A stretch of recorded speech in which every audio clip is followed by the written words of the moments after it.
Hello everyone, this is Divyanshi. Welcome to Gyanoday के गुरुजी। बच्चों, आज की इस हमारी क्लास में हम लोग हिंदी गद्य साहित्य से संबंधित सभी महत्वपूर्ण रचनाओं को देखेंगे और ये आपके एग्जाम के लिए बहुत ही ज्यादा इंपॉर्टेंट है बच्चों। तो सबसे पहले आप एक काम करिएगा, एक कॉपी पर इनको सभी को आप नोट करेंगे एंड उसके बाद आप अपने पेपर के लिए इन सभी रचनाओं को तैयार करेंगे, जो कि हम लोग कुछ ही मिनट्स में यानी कि थोड़ी देर में हम लोग सारी रचनाएं एक साथ देख लेंगे। और सभी का ऐसा भी मानना होता है कि भाई एक साथ हमें सारी रचनाएं, उनके रचनाकार और उनकी साथ साथ में विधाएं भी पता चलेंगी, जैसे कि आपके एग्जाम में क्वेश्चन भी आता है। तो सबसे पहले आप यही काम करेंगे बच्चों कि एक कॉपी पर इनको नोट करेंगे और अपनी परीक्षा के लिए इन सभी रचनाओं को तैयार करेंगे, क्योंकि ये आपकी परीक्षा के लिए बहुत ही ज्यादा इंपॉर्टेंट है। तो चलिए हम लोग देखते हैं कि भाई कौन सी रचनाएं हैं मैम जो कि हमारे एग्जाम के लिए बहुत ही ज्यादा क्या है, इंपॉर्टेंट है। तो जो इसमें हम लोग इस क्लास में देख रहे हैं, ये सभी हिंदी गद्य साहित्य से संबंधित सभी रचनाओं को हम लोग देखेंगे, ठीक है ना। एंड उसके बाद देखेंगे कि देखिए ये हमारे इधर साइड में बच्चों रचनाकार के नाम लिखे हुए होंगे और ये इनकी रचनाएं होंगी। अगर इतने आपने अपनी परीक्षा के लिए तैयार कर लिया तो यकीन मानिए इनमें से ही आपके एग्जाम में आपको देखने के लिए भी मिल जाएगा बच्चों, ठीक है। तो सबसे पहले हम लोग बात करेंगे कि गोकुलनाथ जी की जो रचनाएं हैं, दो ऐसी रचनाएं हैं जो हर बार पेपर में पूछी ही जाती हैं बच्चों, ठीक है। तो गोकुलनाथ जी की 84 वैष्णवन की वार्ता, एक तो इनकी ये है एंड दूसरी है बच्चों 252 वैष्णव की वार्ता, ओके। एंड उसके बाद नाभादास की बात करते हैं कि भाई नाभादास की कौन सी रचना है जो हर बार पेपर में पूरा चांस बनता है कि भाई आना है तो आना है, ओके। तो अष्टयाम है बच्चों इनकी रचना, नाभादास की अष्टयाम याद रखिएगा। वैकुंठमणि शुक्ल की अगहन महात्म्य और वैशाख महात्म्य 2024 के एग्जाम में बच्चों अगहन महात्म्य पूछी हुई है, तो पूरा चांस बनता है कि मैम हमारे 2025 के एग्जाम में वैशाख महात्म्य आने के पूरे चांस बनते हैं। एंड उसके बाद लल्लू लाल की एक रचना है बच्चों, तीन रचनाएं ऐसी देखेंगे कि जो कि हमारे पेपर में आने के चांस बनते हैं। लल्लू लाल की है बच्चों माधव विलास, राजनीति, प्रेम सागर, ठीक है। एंड उसके बाद फतेहराम वैरागी की है बच्चों पंचाख्यान। इन सारी रचनाओं को आप तैयार करेंगे। श्यामल दास की बच्चों वीर विनोद, और वीर विनोद आपके 2023 के एग्जाम में आई हुई रचना है बच्चों, ठीक है। एंड उसके बाद सूरत मिश्र की है बैताल पचीसी, जो कि बहुत ही इंपॉर्टेंट आपकी ये रचना है। एंड उसके बाद प्रिया दास की बच्चों याद रखिएगा सेवक चरित्र, ये प्रिया दास की रचना है। और सबसे ज्यादा इंपॉर्टेंट की हीरा लाल की आईने अकबरी की वचनिका, ओके, ये याद रखिएगा। माणिकलाल ओझा की है बच्चों सोमवंशन की वंशावली। तो इन सभी रचनाओं को एक जगह पर आप नोट करेंगे। एंड उसके बाद हम लोग देखेंगे कि कवि गंग की, जो कि हर बार पेपर में इसका आने का पूरा चांस बनता है, कि चंद छंद वर्णन की महिमा, क्या लिखा हुआ है, चंद छंद वर्णन की महिमा। और कुतुब शतक ये 2024 में आई हुई रचना है बच्चों, तो पूरा चांस बनता है कि इस बार आपसे ये पूछी जा सकती है, ठीक है। राम प्रसाद निरंजनी की है बच्चों योग वासिष्ठ, ये भी बहुत ही ज्यादा इंपॉर्टेंट है। दौलत राम की याद रखिएगा पद्म पुराण दौलत राम की रचना है बच्चों। और मथुरानाथ शुक्ल की इसमें स्टार बनाइएगा, मोस्ट इंपॉर्टेंट इनकी रचना है पंचांग दर्शन। प्रीवियस ईयर में यानी पिछले वर्ष में ये रचना भी लगातार पूछी गई है, ठीक है ना। और उसके बाद मुंशी सदा सुखलाल की सुख सागर, अगर ऐसा हमारे एग्जाम में क्वेश्चन आ जाता है कि सुख सागर किसकी रचना है, तो याद रखेंगे मुंशी सदा सुखलाल की ये रचना है, ठीक है। रिलेट करके भी तो आप याद कर सकते हैं ना कि सुखलाल से सुख सागर आपको याद रहेगा। एंड उसके बाद बच्चों इंसा अल्लाह खां, इनकी एक कहानी है रानी केतकी की कहानी, बहुत ही इंपॉर्टेंट है, ये भी कई बार पेपर में आई हुई है, ओके। एंड उसके बाद आपको याद रखना है ये सारी हिंदी गद्य साहित्य की रचनाएं हम लोग देख रहे हैं, ठीक है। सदल मिश्र की है बच्चों नासिकेतोपाख्यान। एंड दयानंद सरस्वती की है सत्यार्थ प्रकाश, ठीक है, ये ध्यान में रखिएगा, सत्यार्थ प्रकाश भी बहुत ही ज्यादा इंपॉर्टेंट है। महावीर प्रसाद द्विवेदी की है सरस्वती मासिक पत्रिका, ये भी याद रखिएगा। और सबसे खास चीज इसी के साथ में ये याद रखिएगा कि कभी कभी हमारे पेपर में पूछ लेता है, जो कि 2024 के बोर्ड एग्जाम में पूछा गया कि भाई शुक्ल युग को अन्य किन नामों से जानते हैं, है ना। तो शुक्ल युग को अन्य किन नामों से जानते हैं, छायावादी युग, प्रसाद युग एंड प्रेमचंद युग, ठीक है, इन तीनों के नाम से जानते हैं, जो कि हमारे 2024 के बोर्ड एग्जाम में आया हुआ है, ठीक है। ऐसे करके तो हमारा ये भी ऐसे इससे बन सकता है क्वेश्चन की, दोबारा से एक बार फिर से 25 में क्वेश्चन बन सकता है। एंड उसके बाद कुछ पॉइंट्स में बच्चों ध्यान में रखिएगा कि यहाँ से भी प्रश्न बनता है हमारे लिए कि आचार्य रामचंद्र शुक्ल ने इंसा अल्लाह खां की भाषा को रंगीन और चुलबुली कहा है।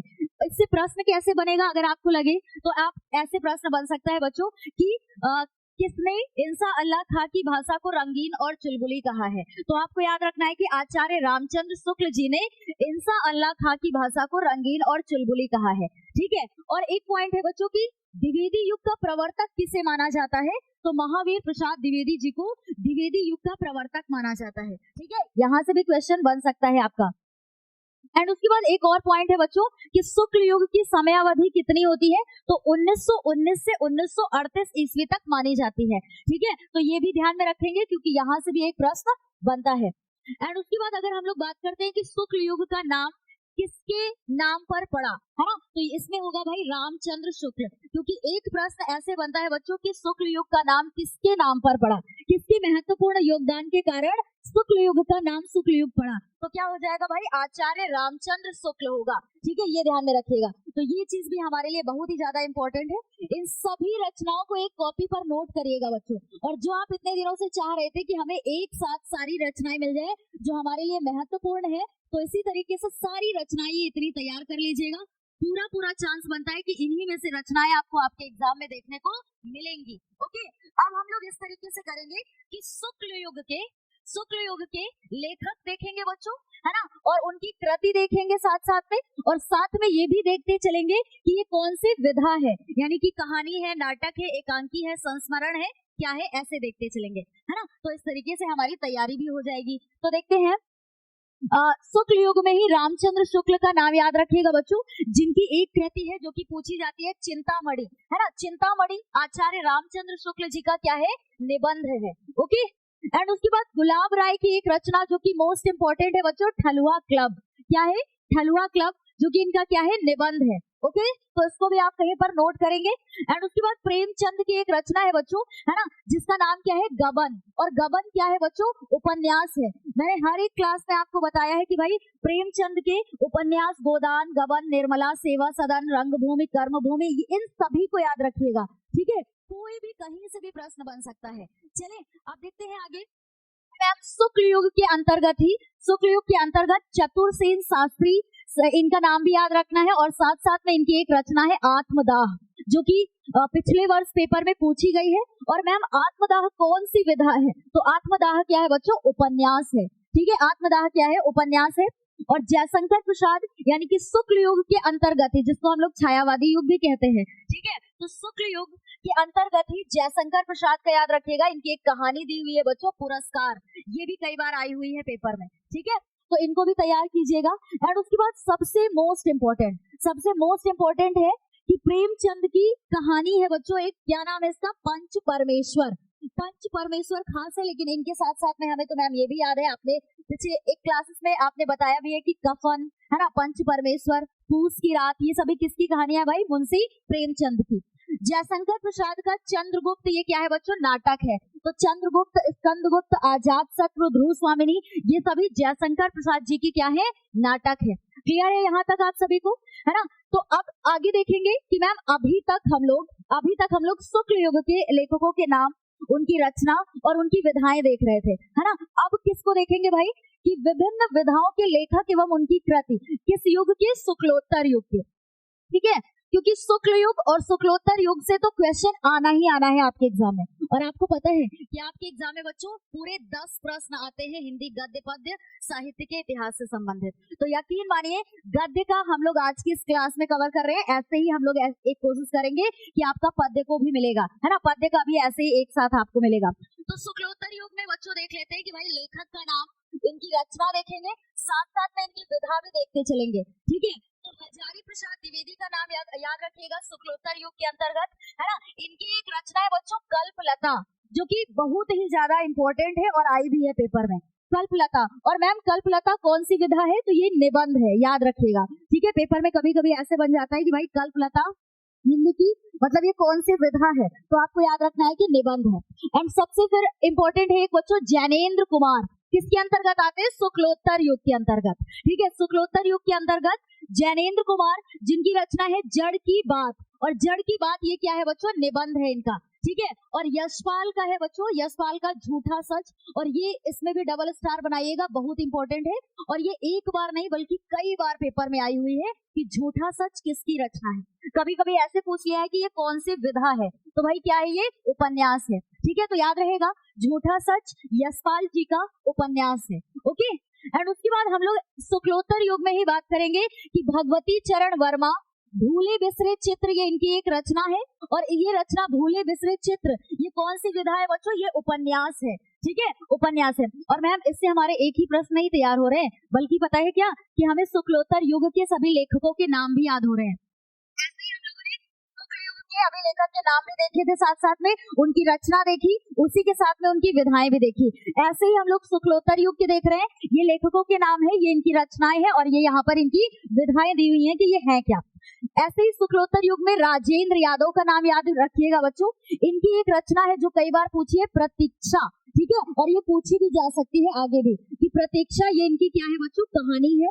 एंड उपेंद्र नाथ अश्क की जय पराजय, और जय पराजय इनका क्या है बच्चों, नाटक है। ओके, तो ऐसे में याद रहेगा शुक्लोत्तर युग आपको। अब उसके बाद कुछ हम लोग उसके बाद का जो इम्पोर्टेंट है उसके लिए देख लेते हैं कि मोहन राकेश की एक रचना है बच्चों, अंधेरे बंद कमरे। ठीक है, ये ध्यान में रखिएगा। निर्मल वर्मा की है वे दिन, बड़ी ही इंपॉर्टेंट है। राजकमल चौधरी की मछली मरी हुई, ऐसे करके है। ठीक है, ये भी इम्पोर्टेंट है। इसका चांस बन सकता है कि भाई ये प्रीवियस ईयर में आई हुई है, तो पूरा चांस बनता है कि 25 में भी देखने को मिलेगी। और कुछ रचनाएं तो इसमें ऐसी शामिल है जो अभी तक नहीं पूछी गई है, लेकिन आपकी जब सिलेबस में आपकी बुक में दिया हुआ है तो पूरा चांस बनता है कि यह 25 में आ सकती हैं, क्योंकि 2024 में भी कुछ हमें नई रचनाएं देखने को मिली थी।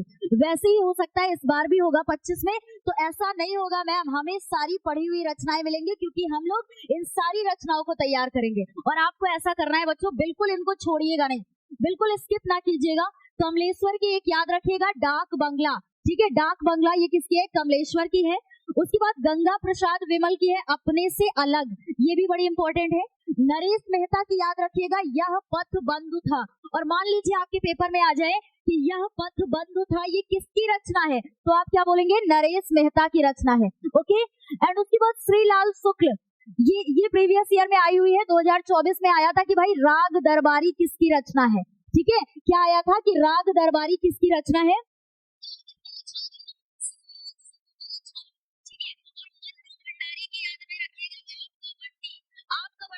पूरा चांस बनता है कि भाई 25 में आ सकती है ये। ठीक है, मन्नू भंडारी की याद में रखिएगा कि किसकी भाई, मन्नू भंडारी की सबसे इंपॉर्टेंट रचना कौन सी है, आपका बंटी। ओके, जगदीश चंद्र की एक याद रखिएगा, धरती धन्ना अपना, कौन सी रचना है इनकी, धरती धन्ना अपना। और कुछ और हम लोग देखेंगे रचनाकार है, और ये इनकी रचना है, यानी मृदुला गर्ग। अब ऐसे आज मान लीजिए आपके पेपर में आ जाए कि भाई चित्त कोबरा किसकी रचना है, तो आप क्या बोलेंगे, किसका नाम आपको याद आएगा, मृदुला गर्ग का नाम याद आएगा। ठीक है, अगर मान लीजिए आपके पेपर में आ जाए कि भाई चित्त कोबरा किसकी रचना है, तो सिर्फ आपको एक नाम याद आना चाहिए, मृदुला गर्ग। ओके, एंड उसके बाद आधा गांव किसकी रचना है, आधा गांव में हम एक नए नाम मिल रहे हैं हम लोग को देखने के लिए। लेकिन यकीन मानिए बच्चों कि जब पेपर में अगर आपको मिल जाएगा ये देखने के लिए, तो उस वक्त आपको नया नहीं लगेगा, इसलिए अभी नया लगेगा तो अच्छी बात है। ठीक है, तो ये किसकी है भाई, राही मासूम रजा, राही मासूम रजा का, इसे याद रखेंगे, आधा गांव इनकी रचना है। ठीक है, और एक रचना है बच्चों जिसका नाम आपको हमेशा याद भी रहेगा कि रमेश चंद्र शाह की एक रचना है, जो कि हमारे सिलेबस में दी हुई है। नाम क्या है इसका मैम, गोबर गणेश। ठीक है, क्या है, गोबर गणेश, ये किसकी रचना है, रमेश चंद्र शाह की रचना है। ओके, अमृत राय, ये तो कई बार मैम आता है हमारे पेपर में, कलम का सिपाही, न जाने कितनी बार ये पेपर में आया हुआ है ना, ये प्रश्न पेपर में कई बार आया है। लेकिन मैम जब भी आता है ना, घुमा करके आ जाता है।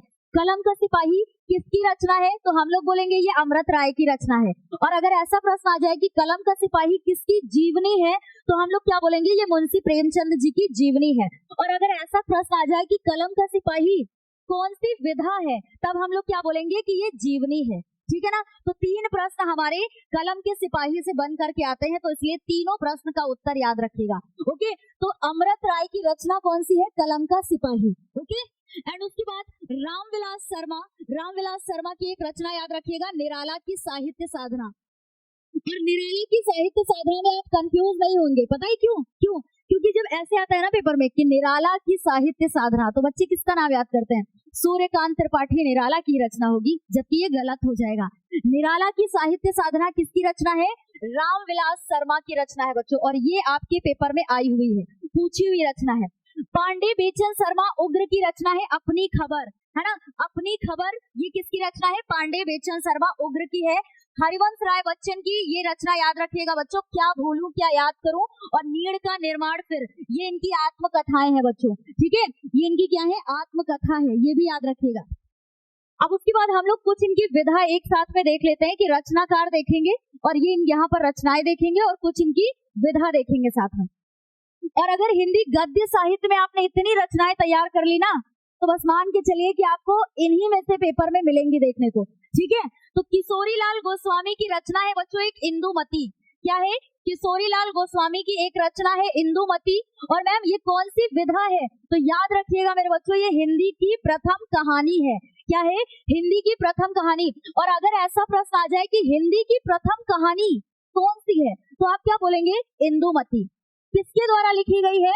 तो किसके द्वारा लिखी गई है? किशोरीलाल गोस्वामी के द्वारा लिखी गई है। ऐसे प्रश्न बनता है, एकदम एकदम कंठस्थ कर लीजिए इनको। बंग महिला, बंग महिला की रचना है बच्चों दुलाई वाली, और दुलाई वाली भी ये क्या है? कहानी है।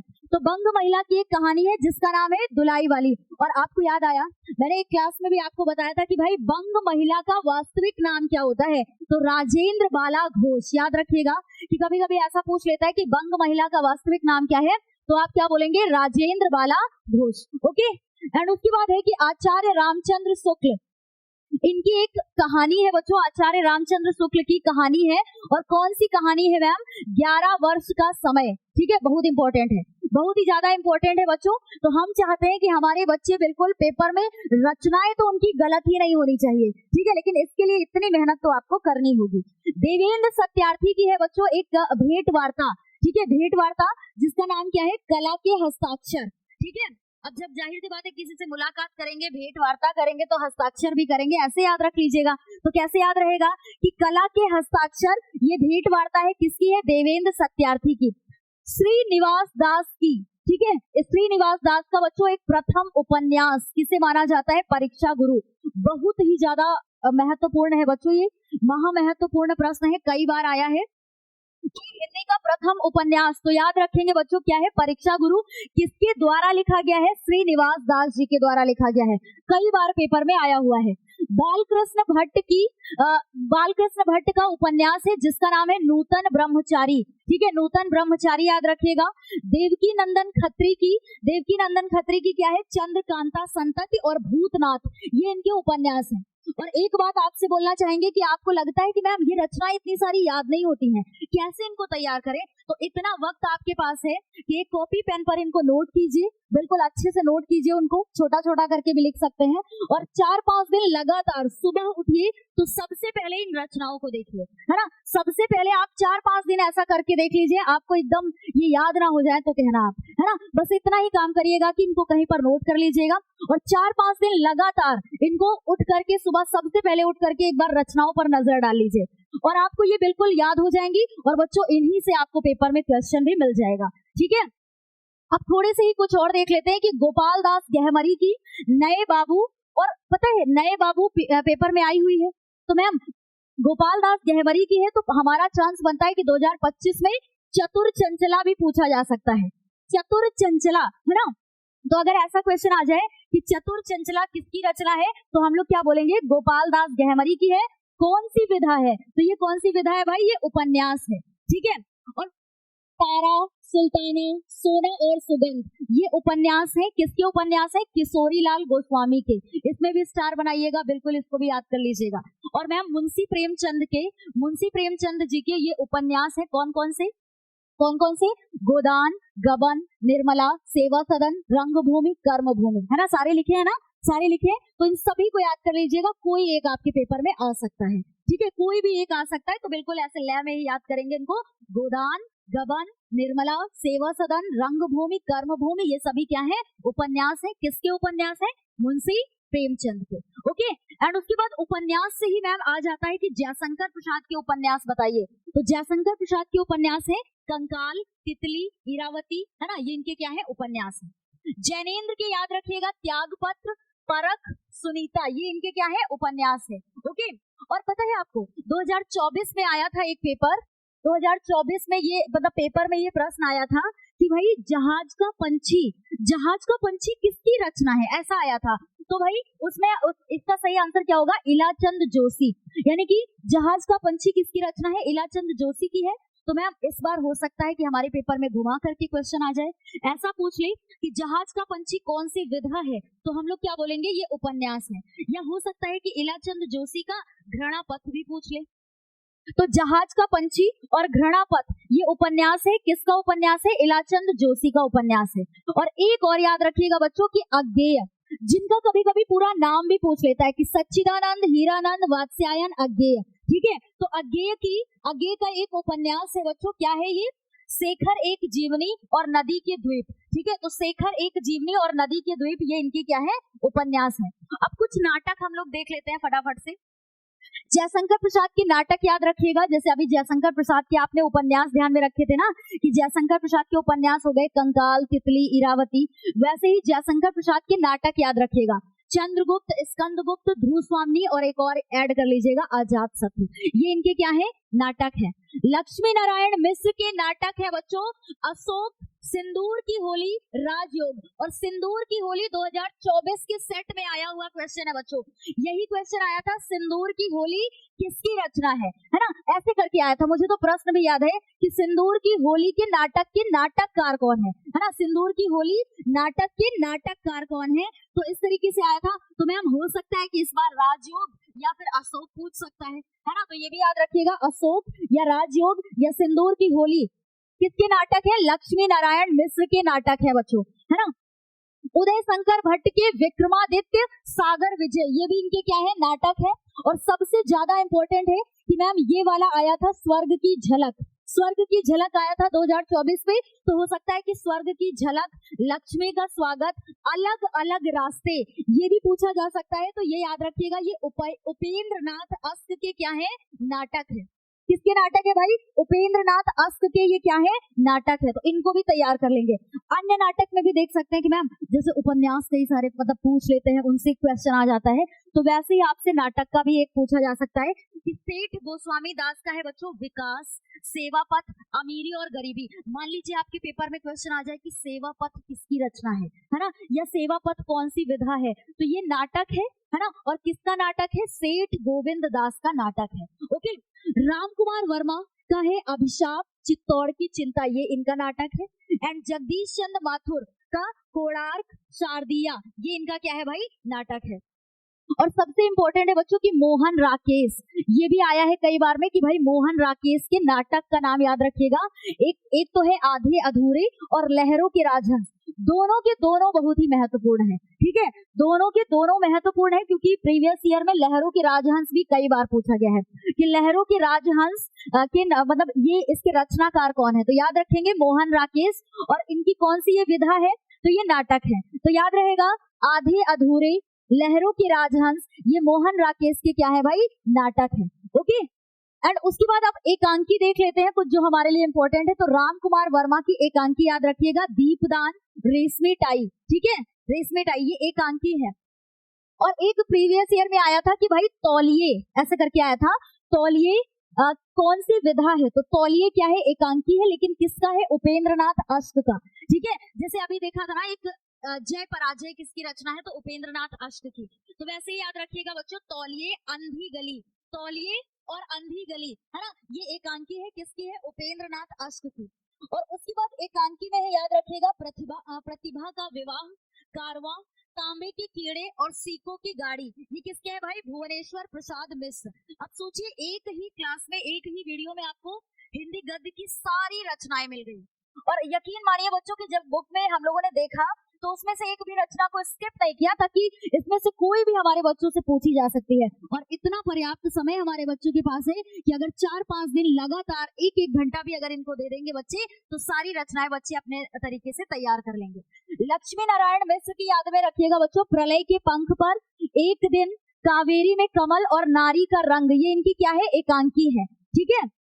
जगदीश चंद्र माथुर की कई बार पूछी गई है कि मेरी बांसुरी किसकी रचना है? तो जगदीश चंद्र माथुर की। और कौन सी विधा है? तो ये भी क्या है भाई? एकांकी है। तो सारी ये एकांकी जितने इंपॉर्टेंट है हम लोगों ने एक साथ देख लिया, ठीक है।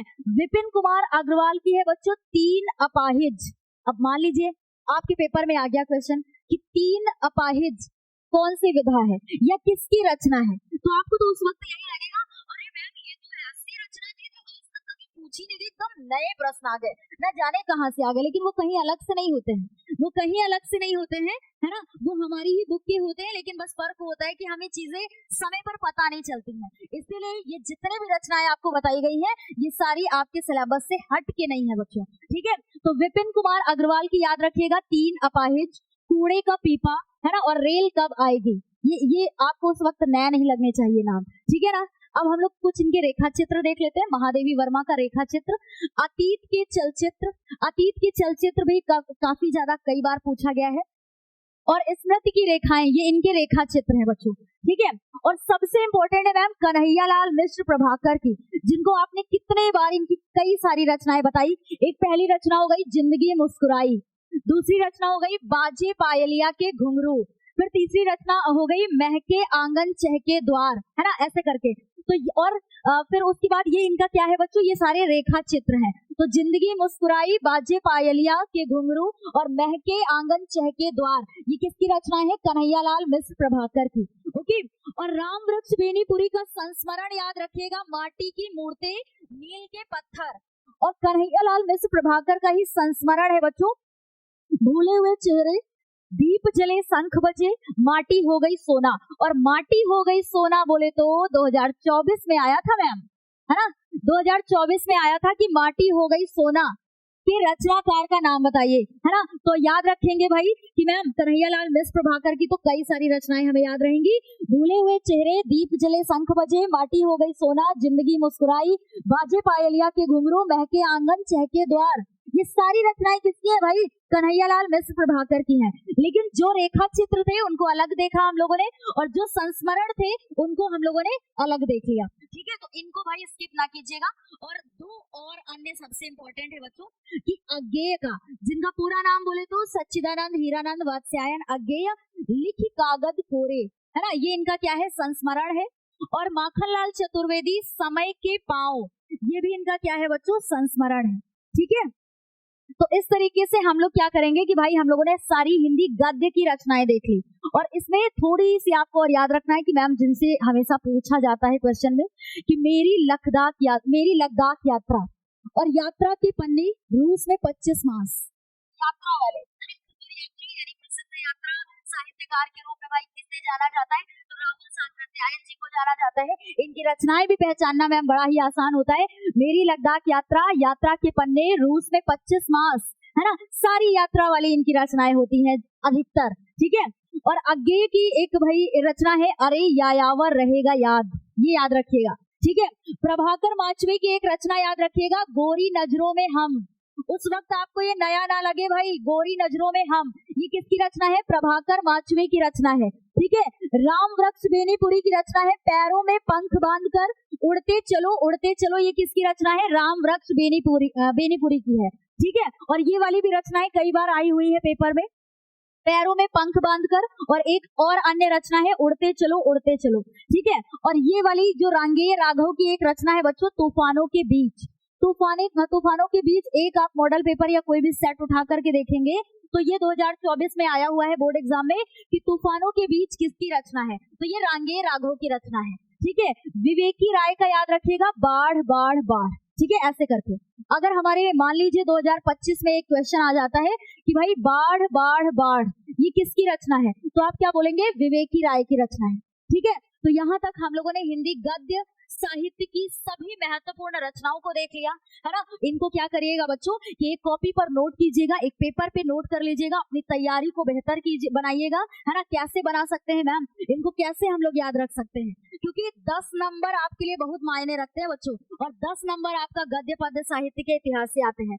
ऐसा ही आपको एक पद्य का वीडियो मिलेगा जिसमें आपकी पद्य की सारी महत्वपूर्ण रचनाएं होंगी, ठीक है। तो इस तरीके से इनको ऐसे कीजिए कि एक पेपर पे नोट कीजिए और उसके बाद सुबह करके 4-5 दिन लगातार इनको देखिए बच्चों। इस तरीके से आपको काफी ज्यादा सारी जितनी इस क्लास में बताई गई हैं सारी रचनाएं आपको याद हो जाएंगी। इस तरीके से हम अपने पेपर में बेहतर कर सकते हैं और 10 में 10 नंबर पूरे ला सकते हैं, क्योंकि इनसे बाहर हमें रचनाएं नहीं मिलेंगी। ओके, तो आज की क्लास में इतना ही बच्चों, मिलते हैं नेक्स्ट क्लास में। तब तक के लिए bye bye, take care and thank you so much.